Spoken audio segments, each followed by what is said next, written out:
निमित्तानं उपस्थित असलेले सन्माननीय सोमनाथजी अवताडे, सन्माननीय अर्जुनराव चव्हाण साहेब, सन्माननीय अवधवा आम्ही सरपंच झालो तेव्हा तितकाच गुलाल घेऊन आमच्या आम्ही जाऊन बाहेर आलो. तू नशीबवान आहे, तुझी मिरवणूक 4 तास चालली. तो समाज सगळ्याच्या नशिबाला नसते. शपथ सुद्धा मुख्यमंत्र्यांसारखी दोघांनी घेतली. महाराष्ट्रात कुठं आहे का असं बघायला कळलंय? टाकळीचं सगळंच आवर आहे केलं म्हणजे एवढं प्रेम करतेत भरभरून, आणि नसतं बिघडल्यावर कमुशे.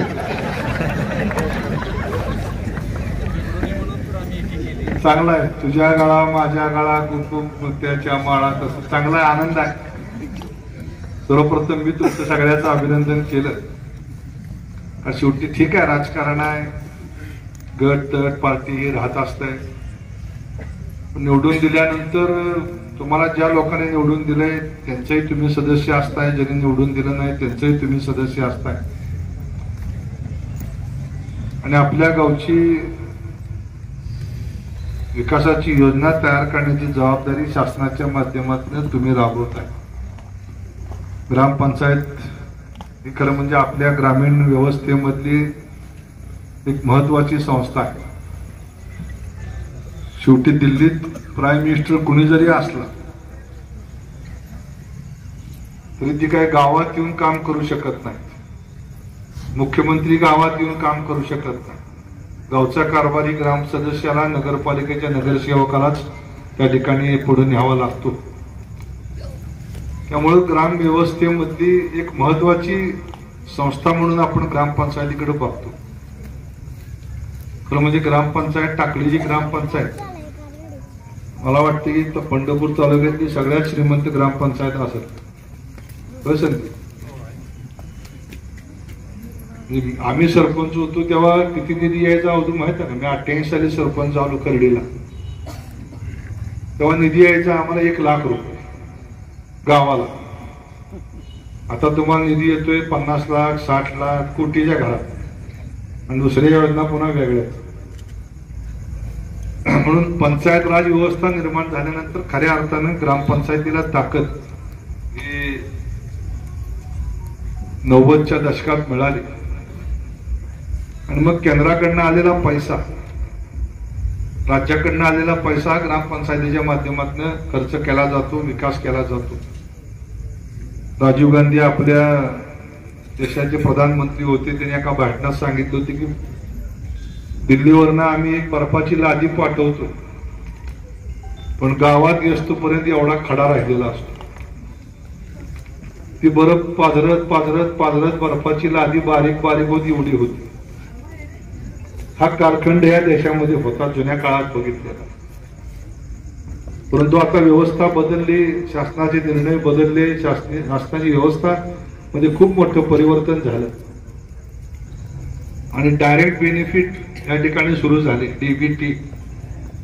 त्यामुळं केंद्रातून निघालेला पैसा तशाच्या तसा रुपयामध्ये त्या शेतकऱ्याच्या किंवा लाभार्थीच्या खात्यावरती यायला लागला. पूर्वी शासनाकडेच पैसे नसायचे, त्यामुळे शासन ग्रामपंचायतीला पैसे देऊ शकत नव्हतं. परंतु आता मोठ्या प्रमाणामध्ये शासन ग्रामपंचायतीला निधी देतंय, आणि त्यामधनं तुमच्या सगळ्याची विकास कामाची जी भूक आहे ती बऱ्याच प्रमाणात भागवली जाते. ही टाकळी ग्रामपंचायत मी 1985 सालापासून बघतोय. मोठी मालक पहिल्यांदा आमदार झाले तेव्हा फक्त 1 नगर होतं, हनुमान नगर, आणि त्याच्या अलीकडे सोलापुरी नगर.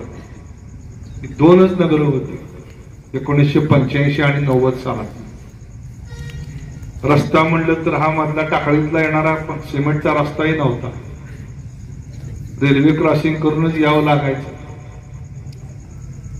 अशा परिस्थितीमध्ये पंढरपूर शहराच्या विकासाची सुरुवात झाल्यानंतर 90चं दशक असेल, 2000चं असेल, 2010 असेल, त्या काळामध्ये या शहरातल्या अनेक कुटुंबांनी जी कुटुंब मोठी होत गेली, एकाची 2 झाली, 2ची 4 झाली, आणि ती सगळी कुटुंब या टाकळी परिसरामध्ये आणि इसबावी परिसरामध्ये येऊन स्थायिक व्हायला.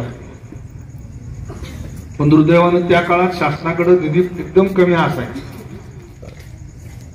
आणि अशा परिस्थितीमध्ये डेव्हलपमेंट नसायची. अगदी फार फार तर एक आमदार निधी किंवा खासदाराला तर फंडच नव्हता.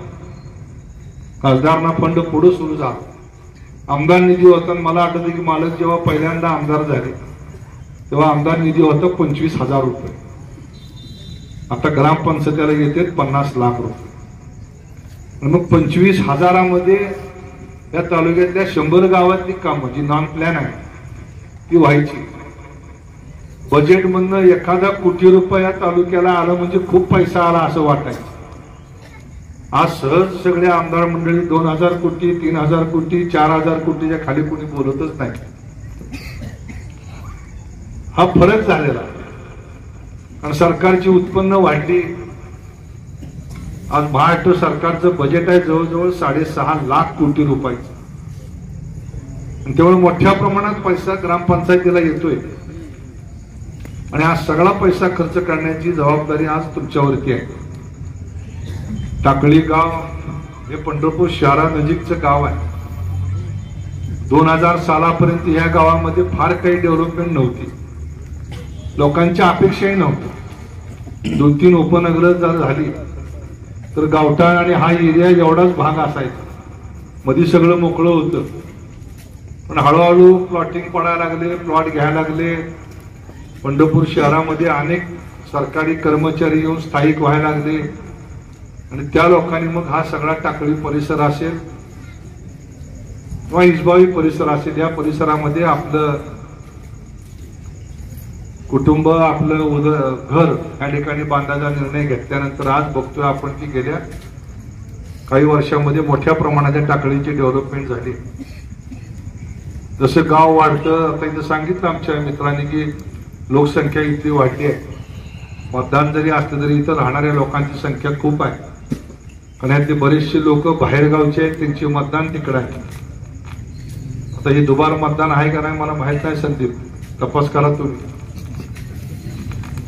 पण ह्या गावामध्ये राहणारी लोकसंख्या, विशेष करून उपनगरात राहणारी लोकसंख्या ही बहुतांशी पंढरपूर शहरातच आलेली.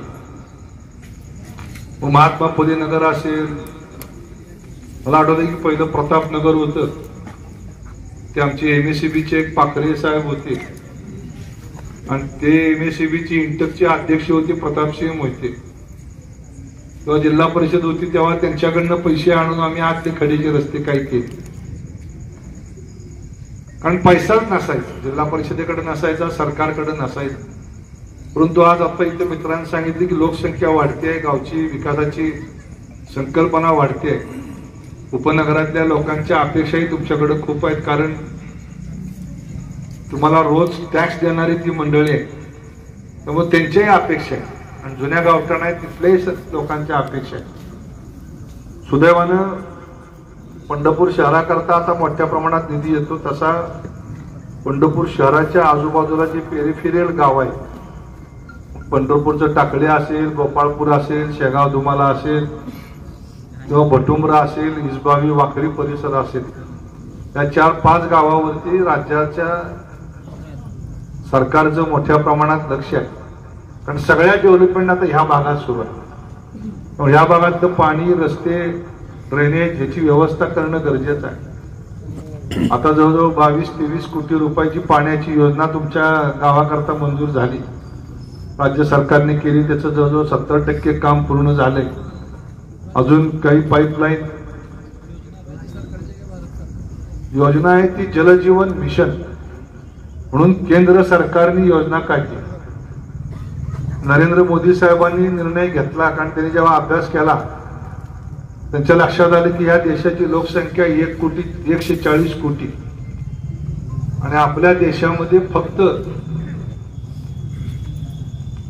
4 का 5 कोटी कुटुंबाला म्हणजे जवळजवळ 20 ते 22 कोटी लोकांना फक्त चांगलं शुद्ध पिण्याचं पाणी प्यायला मिळतंय. आणि त्यामुळे त्यांनी निर्णय घेतला आणि पहिल्या टप्प्यामध्ये या देशात जलजीवन मिशन, हर घर जल हर घर नल त्या माध्यमातून ही योजना ह्या ठिकाणी आणल्यानंतर सगळ्यात मोठी योजना टाकळीसाठी केंद्राच्या माध्यमातून मंजूर झाली. राज्य सरकारच्या वतीने पैसा केंद्राचा 22 कोटी रुपये या ठिकाणी केंद्राने दिले. सोलापूर जिल्ह्यातल्या ग्रामपंचायतीकरता जवळजवळ 950 कोटी रुपये या पिण्याच्या योजनांसाठी आले. त्याचं नियोजन तुम्हीच करायचं. टाक्या बांधणं असेल, त्याची पाईपलाईनची व्यवस्था असेल आणि जीवन प्राधिकरणाच्या माध्यमातून जिल्हा परिषदेच्या माध्यमातून ही योजना राबवण्याचं काम या ठिकाणी सुरू आहे. मोठी योजना आहे, ती सुद्धा पूर्ण करणं तुमची जबाबदारी दोघांवरती आता आली आहे. आम्ही समाधान दादा आम्ही सगळेजण आहोतच, पण डे टू डे काय आम्ही रोज तुमच्या इथे येऊन बघू शकत नाही. तेव्हा तुम्ही दोघांनी या ठिकाणी पाठपुरावा करून ती योजना पूर्ण करणं. कारण जवळजवळ मला आठवतं की मी 1990-95च्या कालखंडात जेव्हा पलीकडच्या उपनगरात पाण्याची मागणी वाढली, आनंदनगर असेल, प्रतिभानगर असेल, प्रतापनगर असेल, हनुमान नगर असेल, सोलापुरे नगर असेल, ही सगळी नगर महात्मा फुले नगर पलीकडे आहे. तिथून तुमचं त्या बाजूला रेल्वेच्या वर आहे. पण ह्या सगळ्या नगराला नगरपालिकेनं पाणी दिले जवळजवळ गेली 15, 20, 25 वर्ष. माझ्यावर टीका खूप झाली त्यावेळेस की काय संबंध आहे ग्रामपंचायतीला पाणी द्यायचं. पण पहिल्यांदा नगरपालिकेने निर्णय घेतला आणि टाकळी आणि गोपाळपूर या 2 गावाला पाईपलाईन करून आपण सिमेंटचे हौद बांधले बारके आणि त्यामधनं या सगळ्या गावाला या वसाहतीला पाणी देण्याचा निर्णय घेतला. पुढे ते पाणी येईना म्हणून मग हनुमान नगरच्या समोरच्या बाजूला रेल्वेच्या बाजूला उंच टाकी नगरपालिकेच्या खातीत नगरपालिकेच्या खर्चानं बांधली आणि त्यातून मग या ग्रामपंचायतीच्या वरच्या उपनगराला पाणी दिलं. किती लोकांना इथं माहित आहे? कुणालाही माहित नाही, म्हणजे पत्रकारांसुद्धा माहित नसतं. 90-95 सालात ती टाकी बांधली. ती टाकी आहे नगरपालिकेच्या हाती, पाणी मात्र ग्रामपंचायत टाकळीला. आणि लोकांनी सुद्धा प्रामाणिकपणे नगरपालिकेची पाणीपट्टी भरायची. कारण ती सगळी लोक होती ती शहरातून आलेली होती, त्यांची अपेक्षा होती की आम्हाला चांगलं पाणी मिळावं. गावातले लोक आपण असतो, आपण विहिरीचं कशाचंही पाणी सवय असते, पण शहरातल्या लोकांना ती सवय नाही. त्यामुळे आपण स्पेशल त्याकरता केली. दुसरा विषय तुमच्या इथे आता ड्रेनेजचा सांगितला सरांनी पहिल्यांदा बोलताना. उपनगरामध्ये ड्रेनेजची व्यवस्था करायचं नियोजन ग्रामपंचायतीनं केलं पाहिजे, पण ग्रामपंचायत ड्रेनेजची व्यवस्था करू शकणार नाही. कारण आज मी नगरपालिकेचं बघतोय काम, एक ड्रेनेज जर चालवायचा असेल नगरपालिकेला तर अवधूत नगरपालिकेला 2 कोटी रुपये खर्च आहे. शहरामध्ये 15,000 घर आहेत आणि त्यातनं येणारा निधी आणि त्यातनं ही घाण पाण्याची व्यवस्था आणि आपण पाणी शुद्ध करतोय. त्याचं लाईट बिल आहे जवळजवळ 1 कोटी 1.25 कोटी. पंढरपूर नगरपालिकेचं पाणी उचलतो प्यायसाठी त्याचा रेट आहे जवळजवळ सरकारला द्यावा लागतो 1 कोटी 1.25 कोटी. पाणी शुद्ध करून नळावाटे घरात देतो आणि आम्ही काय करतो, सकाळी उठल्यानंतर उरलेलं पाणी असतं ते शिळं झालं म्हणून, बरोबर आहे ना, परत ताजं पाणी पाहिजे नळ सोडलाय. आम्ही चांगलं शुद्ध पाणी घेतो, शौचालयाला वापरतो, चांगलं शुद्ध पाणी घेतो, कपडे धुवायला वापरतो, चांगलं शुद्ध पाणी घेतो, भांडी धुवायला वापरतो. म्हणजे जगात सगळ्यात श्रीमंत देश कुठला असेल तर भारत आहे. जे पाणी शुद्ध करतोय आम्ही, प्यायला वापरलं तर ठीक आहे समजू शकतोय आपण, पण आमच्या संडासमध्ये फ्लश करायला सुद्धा फिल्टर शुद्ध केलेलं पाणी या गावात या देशात मिळतंय. तरी म्हणतोय आम्ही आमचा देश गरीब आहे. पण मी जर्मनीमध्ये गेलो होतो 15 वर्षापूर्वी 20 वर्षापूर्वी. तुम्हाला आवर्जून सांगतो, तिथं सिस्टीम बघितली. प्रत्येक घराला फुकट पाणी आहे, शुद्ध केलेलं पाणी आहे. किती नळ सोडा तुम्ही पाणी घ्या, पण नळाच्या घरातून जे कपडे धुतलेलं, भांडी धुतलेलं, आंघोळीचं जे पाणी बाहेर जातं त्या पाईपलाईनला मीटर बसवलेला. तुम्ही पाणी किती बादलीभर नाही हंडावर घ्या, पण बाहेर जेवढं पाणी तुम्ही घाण करून सोडता त्याच्यावर तुम्हाला टॅक्स आहे. तर म्हणजे भारतामध्ये असं लागू केलं पाहिजे. म्हणजे ही परिस्थिती आज आहे.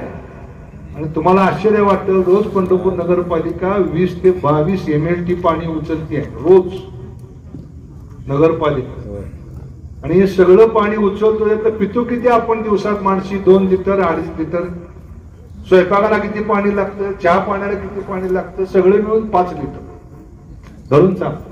कुटुंबाला 5 लिटर, त्याच्यापेक्षा जास्त लागत नाही. माणसाला प्यायला 2 लिटर 2.5 लिटर. पण आम्ही पाणी देतो किती पंढरपुरात? तर माणशी देतो 140 लिटर, जवळजवळ 23-24% माध्यमात. त्यामुळे मी ड्रेनेजचे का सांगितले की ग्रामपंचायतीची कॅपॅसिटी नाही ड्रेनेज करणं आणि त्याचं पाणी शुद्ध करून पुन्हा, कारण नदीत सोडताना शुद्ध करून सोडायचं. तुम्हाला पाणी उपसायला परवानगी आहे पण सोडताना परवानगी नाही. आणि त्याचा खर्च नगरपालिका करू शकत नाही, ग्रामपंचायती तर कधीच शक्य नाही. म्हणून तुम्हाला आजच सांगतो की मागच्या 2 महिन्यापूर्वी हे सगळं पाणी येतं. मी गेली 1.5 वर्ष 2 वर्ष मागं लागलो. मला आठवतं की मी आमदार असताना नमामि चंद्रभागा म्हणून योजना केंद्र राज्य सरकारने सुरू केली. आणि त्या योजनेमधनं मग पंढरपूरच्या कडेनं जी 4 गाव आहे त्या गावामधलं सांडपाणी ट्रीट करायचं आणि ते करून नदीत सोडायचं, अशा पद्धतीचा त्या योजनेचा गाभा होता. पण चंद्रभागेमध्ये आम्ही तीर्थ घेतो पवित्र, आंघोळ करतात भाविक. मग वाकरी, भटुंब्र, शेगाव, तुम्हाला टाकळी त्या गावातलं सगळं सांडपाणी त्या चंद्रभागेमध्ये येतं. मग हे पाणी शुद्ध करायचंय म्हणून टाकळी करता आणि वाकरी करता सुद्धा योजना मंजूर झाली होती. पण तुमच्याकडे तरतूद नसल्यामुळे ती योजना राबवू शकलो नाही आपण. म्हणून आजच टेंडर झाले, जवळजवळ 100 कोटी रुपयाची योजना पंढरपूर नगरपालिका करते. आणि तुमचं जे सांडपाणी येतंय आमच्या त्या बँकेच्या त्या ओढ्यामध्ये तळ्यात जातंय, त्या तळ्यामध्ये आपण ते सगळं पाणी तुमचं एकत्र करणार, नगरपालिकेच्या उद्या होणाऱ्या योजनेमध्ये ते पाणी कलेक्ट करणार, तिथनं पंप करून उपसणार आणि तिथून गोपाळपूरला नेणार आणि गोपाळपूरच्या ट्रीटमेंट प्लॅन मध्ये शुद्ध करून नदीत सोडायचं. नगरपालिकेचं काय कारण आहे का करायचं? आता काय तुम्ही करू शकत नाही. तुम्ही फक्त पाणी घाण करू शकता, शुद्ध करू शकत नाही. म्हणून नगरपालिका आता जवळजवळ 100-125 कोटी रुपयाची योजना, मागचं टेंडर होतं ते रद्द झालं. का रद्द झालं या खोलात मी जात नाही, परंतु आता दुसरंच रिकॉल केल्यानंतर आजच ते टेंडर या ठिकाणी ओपन झालंय. उद्याच्या 2 दिवसामध्ये त्याच्याबद्दलची प्रक्रिया शासन दरबारी पूर्ण होऊन 100 कोटी रुपयाची योजना 1 वर्षाच्या आत मार्गी लावायची आहे. त्यात तुमचं सांडपाण्याबरोबर माझाही स्वार्थ आहे. म्हणजे हे जे तळं आपण बांधलंय त्या तळ्यामध्ये आपण भविष्य काळात या पंढरपूर शहराचा जो कॉरिडॉर आहे त्याच्या माध्यमातून ते तळं सुशोभीकरणाकरता निधी मागतोय. त्याच्यामध्ये मग बोटिंग करणं, बाकीच्या काही गोष्टी करायच्या ते करत असताना ही सांडपाणी येतं आणि पूर्ण तळं घाण होतं. 1 महिन्यात 2 महिन्यामध्ये तुम्हाला किती लोकांना माहित आहे? जून महिन्यामध्ये पाणी सोडलंय कॅनॉलला. जून महिन्यापासून स्वतः मी उभा राहून या टाकळीच्या ओढ्यातनं मशीन लावून त्या तळ्यात पाणी नेलंय. जवळजवळ 90 दिवस. किती? 90 दिवस तळ्यात पाणी घेतलं पमुशेट आणि सगळी तळ्यातली घाण खाली काढली गोपाळपूरला त्या ओढ्या मार्फत. 90 दिवस ही पाणी चालू आहे. आता बंद झाला असं त्या अधिकाऱ्याच्या मागे लागलो, कारण हे पाणी फुकट होतं. पावसाळ्यातलं पाणी धरण भरल्यामुळे धरणातनं सोडलं होतं, त्याला पैसे नाही. एकदा जर तळ्यात पाणी घेतलं की नगरपालिकेला 40 लाख आणि 50 लाख रुपये बिल येत. त्यामुळे ती बिल भरायला लागू नये म्हणून त्याच्या पाठीमागं लागून जवळजवळ गेले 3 महिने या तळ्यात पाणी घेऊन तळ्यातलं पाणी शुद्ध केलं. कारण भविष्य काळामध्ये ही तळं आपल्याला एक पर्यटन केंद्र म्हणून डेव्हलप करायचं आणि त्याच्यामध्ये पूर्ण टाकळीतल्या उपनगरातली सांडपाण्याची घाण त्या ठिकाणी येते म्हणून आता इथे विषय काढला. नेमका आजच दुपारी मी रिपोर्ट घेतला तर म्हणजे टाकळीची आपली योजना टेंडर आलंय ते ओपन करून 4 दिवसात त्याचं काम मार्गी लागत. उद्देश एवढाच आहे की शहर काय खेडेगाव काय जिथं जिथं आपल्याला काही निधी देता येईल तो निधी आपण त्या ठिकाणी देतोय. रस्त्याचे प्रश्न आहेत तुमच्या इथं. हा रस्ता आता आपण नॅशनल हायवे स्टेट हायवे मध्ये कन्व्हर्ट केलाय. पूर्वी जिल्हा मार्ग होता. ज्यावेळेस पंढरपूर शहरामध्ये 7 राष्ट्रीय महामार्ग आले. आळंदी पंढरपूर, देहू पंढरपूर, टेंभुर्णी पंढरपूर, बार्शी पंढरपूर, मोहोळ पंढरपूर, मंगळवेढा पंढरपूर, कोल्हापूर पंढरपूर, सातारा. नॅशनल हायवे आल्यानंतर आपल्याकडे स्टेट हायवेची संख्या कमी झाली आणि हे स्टेट हायवे होते. म्हणून त्यावेळेस जवळजवळ 7-8 वर्ष झाली. त्याच्या मागं लागून हा पूर्ण कमी झालेला स्टेट हायवेचा कोटा होता तो आपण वाढवून मागत होतो. त्याच्यामध्ये आता आपण जुना अकलूज रस्त्यापासून अरुण कांडराच्या तालमीपासून टाकळी चौक, टाकळी चौकापासून भोवाळी, भोवाळीवरनं खर्डी, खर्डीवरनं लोटेवाडी असा सगळा तो घेतलाय रस्ता. आणि ह्याला राज्य मार्गाचा दर्जा दिल्यामुळं ह्या रस्त्याला भविष्य काळामध्ये जिल्हा परिषदेकडे पैसे मागावे लागणार नाही. फक्त तुमच्या लोकांचं सहकार्य लागेल. उद्या स्टेट हायवे करायचा म्हणल्यावर रस्ता मोठा रुंद होणार. त्यावेळेस मात्र मग माझी जागा जाते आहे अवधू तुम्ही म्हणला तर मग रस्ताच होणार. कारण तुम्ही जागा सोडूनच बांधलेली आहे. स्टेट हायवेच आहे. मग जसा आता वाखरी ते पंढरपूर रस्ता होतोय 8 किलोमीटर रोड आहे. नॅशनल हायवेनं तो रोड घेतला नाही कारण शहरातला आहे.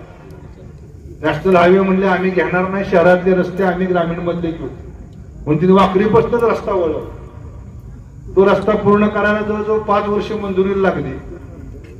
120 कोटी रुपये 8 किलोमीटर करता आपल्याला संगीत रस्ता आलाय. वाखरी ते पंढरपूर 4 लेन. त्याच्या दोन्ही बाजूला सर्व्हिस रोड, जवळजवळ 6 लेनचा रोड आहे. सरगम चौकामध्ये उड्डाण पूल अशा पद्धतीने आणि तो छत्रपती शिवाजी महाराजांच्या चौकापर्यंत पूर्ण कॉन्क्रीट रस्ता. भविष्य काळामध्ये आपल्याला सुद्धा या ठिकाणी याच पद्धतीने जायचंय. रेल्वेच्या मागे मी लागलोय की आता इथं तुमचा अंडरपास आहे त्याचं पूर्ण अडचणीचा आहे. अजून एक तिथं अंडरपास होणं गरजेचं आहे. उड्डाण पूल काढायला अडचण आहे आणि तुमच्या गावाला आता 1 उड्डाण पूल मंजूर झालाय. तालुक्याला आपल्या 2 उड्डाण पूल झाले. एक झाला टाकळीचा आणि एक घेतला आपण आहिल्या चौकात तिथं. इथं 3रा उड्डाण पूल होणं अवघड आहे मंजूर होणं. म्हणून आपण त्याच्या मी मागं लागलो की आम्हाला अजून एक अंडरपास काढून सरळच्या व्यवस्थित काढला तर वनवे होईल. जाणारा इकडून जाईल, येणारा तिकडून येईल. ग्रामपंचायतीने तुम्ही याचा पाठपुरावा करणं गरजेचं आहे कारण तुमच्या लोकांना कनेक्टिव्हिटी पाहिजे. आता आपण हा रस्ता टाकळीचा कुर्टी पंढरपूर टाकळी कॉन्क्रीट केला. खालनं रस्ता आता आमच्या घराकडनं आणतोय तो आपण इथं कॉन्क्रीट करतोय. इथंही काही थोड्या अडचणी आहेत डीपी रोडचा, पण तो सुद्धा येऊन टाकळीला ते मिळवायचा आहे म्हणजे जेणेकरून तुमच्या लोकांना पंढरपुरात जाय करता 2 रस्ते या ठिकाणी होत आहे टाकळी गोपाळपूर रोडला. तर 3रा आमचा प्रयत्न सुरू आहे की रिंग रोड अर्धा झालाय तो पूर्ण करायचा. त्या दृष्टीनं गरज होती त्या रेल्वेच्या ब्रिजचं काम आता बऱ्यापैकी पूर्ण होतंय.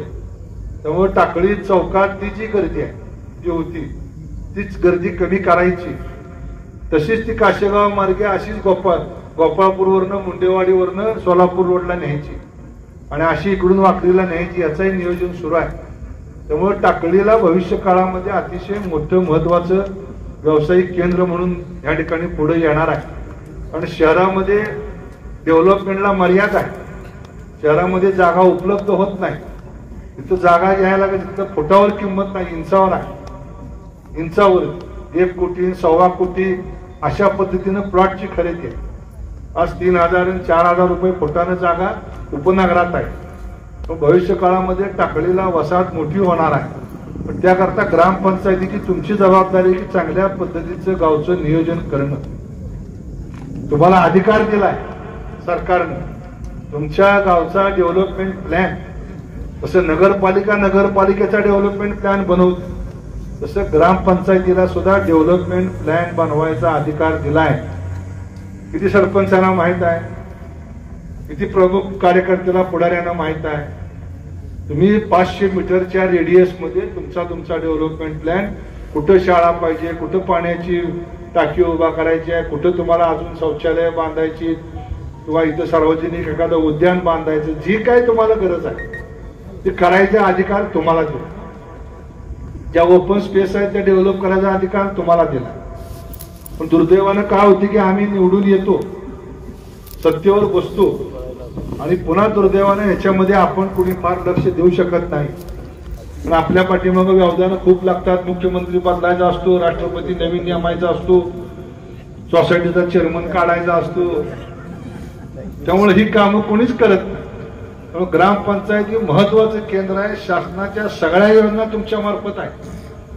मग समाज कल्याणची योजना असू द्या, महिला बाल कल्याणची योजना असू द्या, सामाजिक न्याय विभागाची योजना असू द्या, कृषी विभागाच्या योजना असू द्या, जेवढ्या म्हणून सरकारी योजना आहे त्या 100 पेक्षा अधिकच्या योजना ही ग्रामपंचायतीमार्फतच राबवल्या जातात. पण आपल्याला तो अधिकार नाही, माहित नाही आपले अधिकार काय. म्हणून ग्रामपंचायत सरपंच मुख्यमंत्र्याच्या बरोबरी नाही. जसं मुख्यमंत्री राज्याला योजना देऊ शकतो तसा ग्रामपंचायतीचा सरपंच, डेप्युटी सरपंच, सदस्य, तुम्ही ग्रामपंचायती तुमचं एक छोटं राज्यच आहे. तुम्ही त्या राज्याचे प्रमुख आहे. शपथ घेतली आता इथं या देशाचं अखंडत्व ठेवीन म्हणून. शपथ घेणं एवढं सोपं नाही. घेतली ना, त्याचा उद्देश काय आहे की तुमच्यावर जबाबदारी. ही शपथ चांगला तुम्ही पांडा पाडला की आपल्याला कुठतरी जाणीव पाहिजे की मी ह्या लोकांनी मला निवडून दिलंय, ही जबाबदारी माझ्या खांद्यावरती आहे. आपण स्वतःहून घेतली आणि जबाबदारी तर कोणी बळजबरी केली. आपल्या खांद्यावर कोणी झूट ठेवलं नव्हतं एवढं 2 तास घाल म्हणून. आपल्याला नाद होता, हाऊस होती, आपण केली. ती केलेला असेल त्याला 24 तास वेळ द्यावा लागला. झोपाय सुद्धा नाही. कुठलंही काम असो, सरपंचाला, डेप्युटी सरपंचाला सांगतो गटावर तुंबली तर लगे म्हणत आण काठी इकडे वळून साफ करून देऊ. असं आहोत. कारण शेवटी निवडणूक होस तोपर्यंत पार्टी, गट तट सगळं असतं. सुदैवानं राज्यात आज मुख्यमंत्री, दोन्ही उपमुख्यमंत्री आणि प्रचंड प्रमाणामध्ये पैसा या ठिकाणी आणण्याची ताकद सगळ्यामध्ये आहे. भविष्य काळात तुम्हाला अधिकची जी लागणाऱ्या गरजा असतील, रस्ते, दिवाबत्ती, आरोग्य, पाणी, ड्रेनेज, या सगळ्या योजना पूर्ण करण्याकरता आम्ही सगळेजण आपल्या बरोबर आहोत. आमदार साहेब इथं नाही, त्यांच्या वतीने मी सांगतो की तुम्ही काम करत राहा. शेवटी काम करणाऱ्याच्या पाठीमागच शासन उभा राहत असतं. आणि तुमच्या पुढच्या सगळ्या कार्याला मनपूर्वक शुभेच्छा देतो. आणि तुम्ही आता सत्कार आमचा करणार आहे त्याबद्दल अगोदरच आभार मानून मी थांबतो. धन्यवाद. जय हिंद, जय महाराष्ट्र. ताज्या घडामोडी जाणून घेण्यासाठी शिवशाही न्यूज यूट्यूब चॅनलला सबस्क्राईब करा. आपण हा व्हिडिओ फेसबुकवर पाहत असाल तर फेसबुक पेज फॉलो करा आणि शिवशाही न्यूज.com या आपल्या वेबसाईटलाही भेट द्या.